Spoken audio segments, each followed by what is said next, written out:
लेकर आए एक नया टॉपिक जिसका की नाम क्या है? पॉलिनेशन। क्या नाम है? पॉलिनेशन, जिसे हिंदी में परागण कहते हैं। जिसे हिंदी में परागण कहते हैं। ये परागण क्या होता है, इस क्रिया की आवश्यकता क्यों होती है, इन सब चीजों के बारे में हम अभी जानने वाले हैं। ये पॉलिनेशन या परागण का हमारा पार्ट 1 है। इसका फुल डिटेल जो है आपको पार्ट 2 यानी नेक्स्ट वीडियो में मिलेगा। तो अगर आप पॉलिनेशन या परागण के बारे में जानना चाहते हैं, इसको पढ़ना चाहते हैं, समझना चाहते हैं, तो सबसे पहले फ्रेंड आप मेरे चैनल को सब्सक्राइब कर लीजिए और बेल आइकन को आप प्रेस कर दीजिए, ताकि जब भी कोई वीडियो मैं अपलोड करूं तो उसकी नोटिफिकेशन अब तक पहुंच जाए। आइए हम पढ़ते हैं पॉलिनेशन या परागण। पॉलिनेशन या परागण को जानने से पहले, उसकी परिभाषा समझने से पहले, आइए हम इसके कुछ महत्वपूर्ण बिंदुओं पर चर्चा करते हैं। सबसे पहला पॉइंट हमने क्या लिखा है कि पुष्पी पादपों में नर व मादा युग्मक का निर्माण क्रमशः परागकोश व भ्रूणकोश में होता है।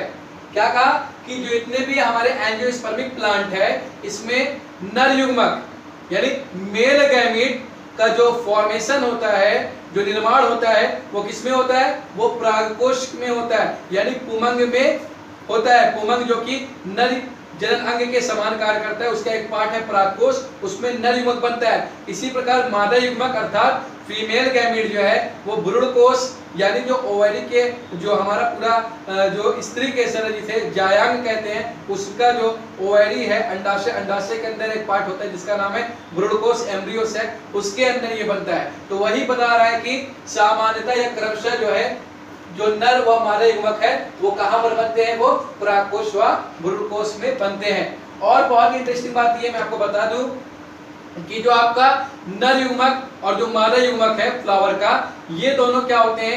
नॉन मोटाइल होते हैं। क्या होते हैं? नॉन मोटाइल अर्थात अगतिशील होते हैं। न तो नर युग्मक गतिशील होते हैं और ना ही मादा युग्मक गतिशील होते हैं। सामान्यतः औरों में अगर आप देखेंगे तो उसमें क्या होता है, जो नर वाला होता है वो ज्यादातर क्या होता है? गतिशील होता है। जैसे मानव में देखेंगे आप तो मानव का जो मेल गैमीट है अर्थात जो स्पर्म है, शुक्राणु है, वो क्या होता है? वो गतिशील होता है ना। इसी तरीके से जो है कुछ में जो है कोई गतिशील और कोई अगतिशील होता है, मगर इनमें जो है, इनमें जो फ्लावर्स हैं, इनमें दोनों क्या होते हैं? अगतिशील होते हैं, यानी नॉन मोटाइल होते हैं। यहाँ पर मैंने लिखा है कि ये दोनों युग्मक अगतिशील या नॉन मोटाइल होते हैं। और आप जानते हैं कि निषेचन के लिए यानी फर्टिलाइजेशन के लिए नर और मादा युग्मक का पास आना ये क्या है? कितना आवश्यक है। तो वही लिखा है हमने कि निषेचन के लिए इनका पास आना यानी नर युग्मक और मादा युग्मक का पास आना आवश्यक है। क्या आना?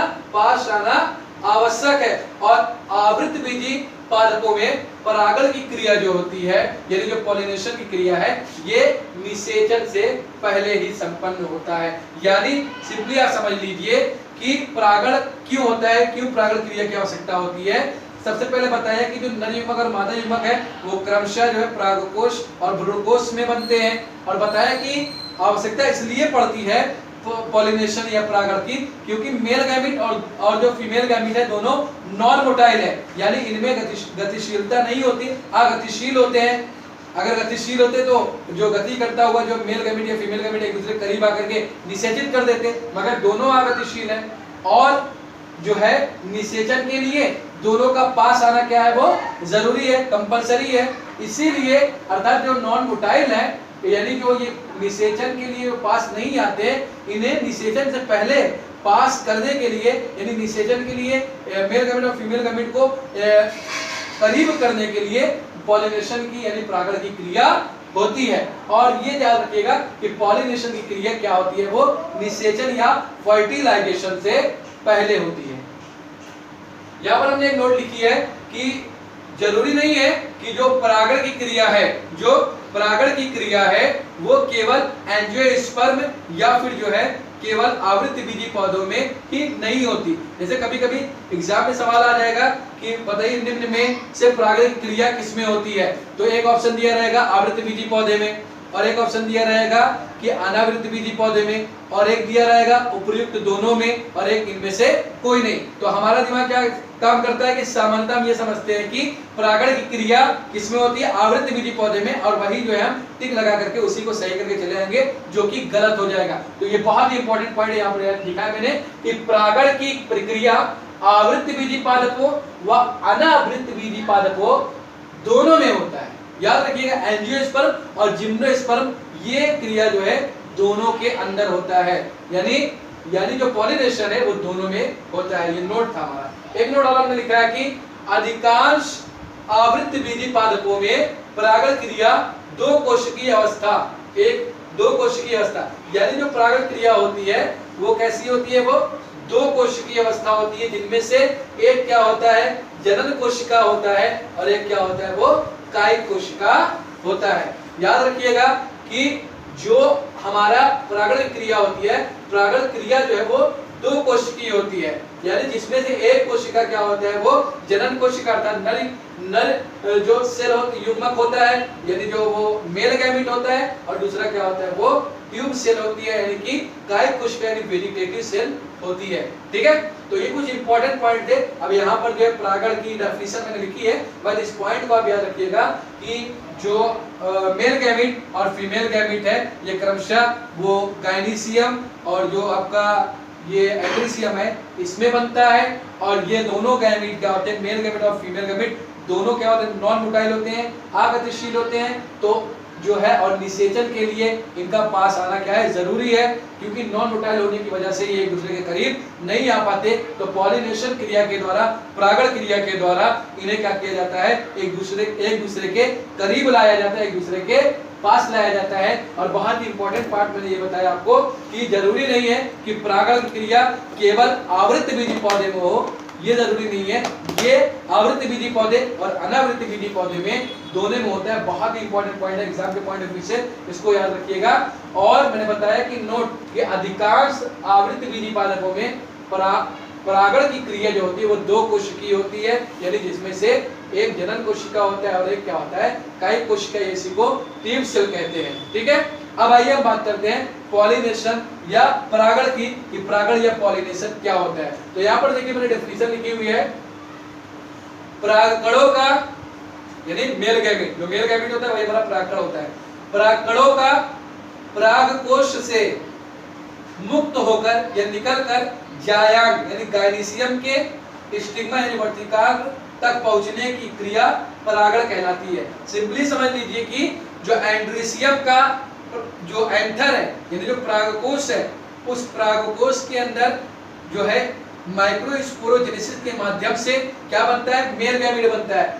तो मेल गैमीट क्या होता है, वो परागकोश के स्फुटन से यानी उसके फटने से जो है वो परागकण क्या होते हैं, वो मुक्त होते हैं, और वो मुक्त होकर के क्या करते हैं, पॉलिनेशन यानी परागण की क्रिया के द्वारा वो जो होते हैं वो गायनीसियम के यानी जायांग के वर्तिकाग्र पर पहुंचते हैं। तो यही क्रिया क्या कहलाती है, परागण कहलाती है। अर्थात परागकण का परागकोश से निकलकर वर्तिकाग्र तक पहुंचने की क्रिया क्या कहलाएगी, पॉलिनेशन या परागण कहलाएगी। क्यों, क्योंकि इसी के बाद क्या होगा, निषेचन होगा। ठीक है, यहाँ पर देखिए with the help of diagram यहाँ पर हम आपको समझाने की कोशिश कर रहे हैं। यहाँ पर आप जो देख रहे हैं ये क्या है, आपका परिपक्व उमंग है, परिपक्व उमंग है, मैच्योर एंड्रीसियम है। यही एंड्रीसियम जो कि मेल रिप्रोडक्टरी ऑर्गन के समान कार्य करता है। और यहाँ पर जो संरचना आप देख रहे हैं ये आपका क्या है, ये परिपक्व क्या है, जायांग है, यानी स्त्रीकेसर है ना, जिसे क्या माना जाता है, फीमेल रिप्रोडक्टरी ऑर्गन माना जाता है फ्लावर का। तो यहाँ पर जो आप देखेंगे तो ये एंड्रीसियम का पूरा स्ट्रक्चर है। यहाँ पर जो देखेंगे ये जो डंठल है, स्टॉक है, जो पतला सा फिलामेंट है, इसे तंतु कहते हैं। और ये जो आप इसके इस तंतु के मुक्त सिरे पर जो आप ये खुला हुआ जो संरचना देख रहे हैं इसे क्या कहते हैं, परागकोश कहते हैं। क्या कहते हैं, परागकोश कहते हैं। इसी परागकोश के अंदर माइक्रोस्पोरोजेनेसिस की क्रिया के द्वारा लघु बीजाणु जनन के द्वारा क्या बने पड़े हुए हैं, वो क्या बना है, परागकण बना हुआ है, अर्थात मेल गैमीट बना हुआ है। मैंने यहाँ पर दो तीन जो है डॉट को मैंने डार्क किया हुआ है समझाने के लिए। सपोज दैट मान लीजिए वो क्या है, परागकण। अब क्या हुआ, इसके अंदर क्या बना है, परागकण बना है। अब परागकोश का क्या होगा, स्फुटन होगा, यानी परागकोश क्या होगा, वो फटेगा ना, वो क्या होगा, फटेगा। तो उससे क्या मुक्त होंगे, परागकण मुक्त होंगे। ठीक है, अब यहाँ पर आप जो देख रहे हैं ये जो परिपक्व जो है आपका गायनीशियम है, जायांग है। अब यहाँ पर ये जो नीचे वाला रीजन, फुला हुआ रीजन देख रहे हैं, इंपॉर्टेंट पार्ट, जिसे कि क्या कहते हैं, अंडाशय कहते हैं, ओवरी कहते हैं। इस ओवरी के अंदर आप जो देख रहे हैं वो क्या है, एम्ब्रियो सैक, भ्रूणकोष है। और ये जो आप लंबा से यहाँ से लेकर के यहाँ तक जो संरचना देख रहे हैं वो आपको वर्तिका यानी स्टाइल है। और ये जो ऊपर का जो रीजन देख रहे हैं वो क्या है, वर्तिकाग्र है। तो अब बाबू क्या हुआ कि सब ये मान लीजिए कि ये हमारा परागकोश है, उसके अंदर परागकण है। अब परागकण का क्या हो गया, स्प्यूटम हो गया, स्प्यूटन हो गया। स्प्यूटन के द्वारा यानी उसके फटने के माध्यम से, उसके फटने के द्वारा ये एक परागकण क्या हो रहा है, सपोज मान लीजिए ये परागकण क्या हो रहा है, ये क्या कर रहा है, वो जो है ये जो है आकर के यहाँ गायनीशियम के जायांग के कहाँ पर आकर गिरा है, पहुंचा है, वर्तिकाग्र पर पहुंचा है। तो ये जो प्रोसेस है, इस प्रोसेस को क्या कहते हैं, पॉलिनेशन कहते हैं। अर्थात उमंग के परागकोश से परागकण का गायनीशियम अर्थात जायांग के वर्तिकाग्र पर पहुंचने की क्रिया क्या कहलाती है, परागण कहलाती है। मैंने डायग्राम के माध्यम से समझाया। ये क्या हो गया आपका परागकण, ये आपका परागकण आकर कहाँ गिरा है, कहाँ पहुंचा है, वर्तिकाग्र पर आकर पहुंचा है। इस प्रोसेस को ही क्या कहते हैं, पॉलिनेशन कहते हैं। लिखेंगे कैसे कि परागकोश से परागकण का मुक्त होकर के निकल करके वर्तिकाग्र तक पहुंचना ही क्या कहलाता है, वो आपका परागण कहलाता है। यहाँ पर डायग्राम के माध्यम से आप समझ सकते हैं। अगर कहीं प्रॉब्लम हो रही है तो कमेंट सेक्शन में आप जरूर बताएं हमको, ठीक है। आइए हम इसके टाइप्स के बारे में बात करते हैं, इसके प्रकार के बारे में बात करते हैं। तो मैं आपको बता दूं जो परागण होता है वो मुख्य रूप से दो प्रकार के होते हैं। वो क्या होते हैं, वो दो प्रकार के होते हैं। एक होता है जो है स्वपरागण यानी जिसे सेल्फ पॉलिनेशन कहते हैं, और एक क्या होता है, क्रॉस पॉलिनेशन कहते हैं। यानी सेल्फ पॉलिनेशन यानी स्वपरागण, क्रॉस पॉलिनेशन मतलब यानी परनिषेचन या परपरागण, ठीक है। तो आइए हम जो है थोड़ी सी उसको जो है सेल्फ पॉलिनेशन और क्रॉस पॉलिनेशन को समझते हैं, ठीक है। यहाँ पर देखिए मैंने कुछ डायग्राम बनाए हुए, उस डायग्राम के माध्यम से मैं आपको स्वपरागण समझाने वाला हूँ, ठीक। स्वपरागण का मतलब क्या होता है, यानी ऐसा परागण, यानी ऐसा परागण जिसमें जो आपका पॉलन ग्रेन है, जो आपका परागकण है, वो एक ही पौधे के एक ही पुष्प पर, एक ही पौधे के एक ही पुष्प पर क्या हो जाए, गिर जाए। सपोज दैट जैसे यहाँ पर आप देख रहे हैं ये प्लांट है, ये क्या है, ये आपका प्लांट है, पौधा है ना। अब ये जो है कैसा है, बाइसेक्सुअल है, द्विलिंगी है। इसमें जो है मेल भी है, मेल रिप्रोडक्टिव ऑर्गन भी है, फीमेल रिप्रोडक्टिव ऑर्गन है।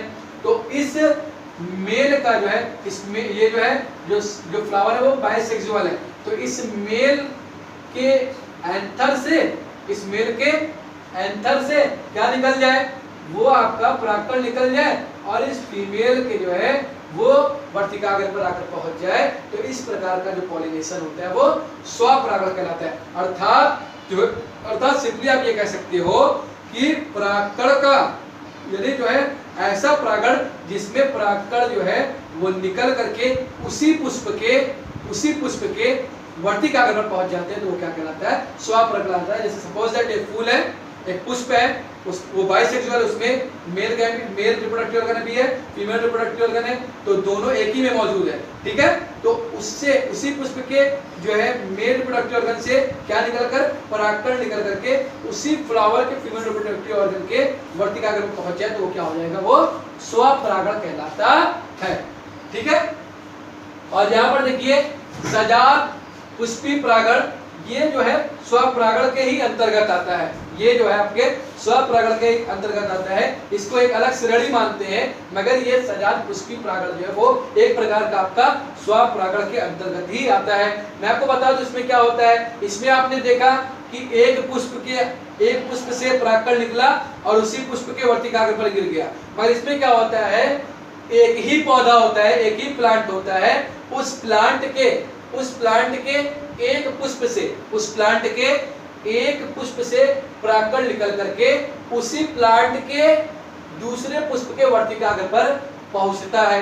तो इस प्रकार का जो पॉलिनेशन होता है उसे कहते हैं सजात पुष्पी परागण। अर्थात सजात पुष्पी परागण भी स्वपरागण का एक प्रकार है।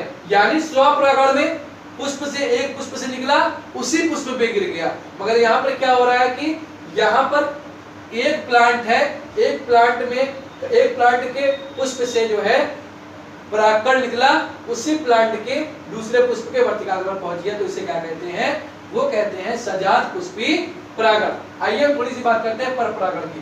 पर परागण क्या होता है? इसमें होता ये है कि एक प्लांट का जो परागकण होता है, एक प्लांट के पुष्प से परागकण निकलकर दूसरे प्लांट के पुष्प के वर्तिकाग्र पर पहुंचता है।